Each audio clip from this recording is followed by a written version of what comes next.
Yun po bang figure na yun na 200 million pesos, are those dito sa mga schools involved in the discrepancy lamang? Kasi ang problem din po dyan, Congressman, baka dahil po dyan sa pagpapatigil ng pag-release ng pondo, maapektuhan naman po yung mga legitimate students na nakikinabang po sa programang ito. Kasi hindi po ito sayang para dun sa mga wala po talagang kakayahan na magbayad po ng o makapag-aral sa isang private school at hindi na rin po ma-accommodate sa mga public schools naman natin. Paano natin binabalanse yun ngayon? Tama ka, DJ Chacha. Nawi-withhold lang nila yung specific schools na merong red flag silang nakita. Example, kunyari year 1 raw po, ang enrollees noon 200. Bigla na lang po sa succeeding year, naging 1,000 na. Doon pa lamang po, nare-red flag sa kanila yon. Yun po yung tinitigil muna nila yung payment para ma-check nila. Hindi po naapektuhan yung lahat ng paaralan. Mhm. Pero, Ma'am DJ, babalik rin po tayo sa pinag-usapan kanina.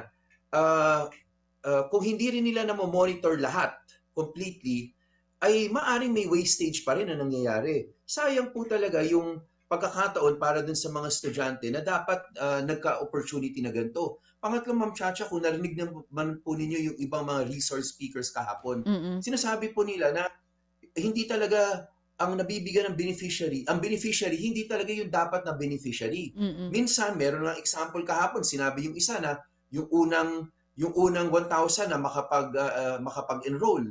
May isang resource speaker doon, ang binabanggit po niya ay minsan allegedly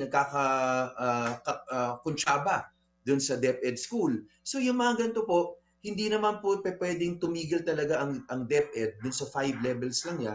Kailangan po talaga siguraduhin po nila tama rin kasi yung targeted beneficiaries. Kasi Mm. kung hindi rin tama, Mm. ay wala rin use eh.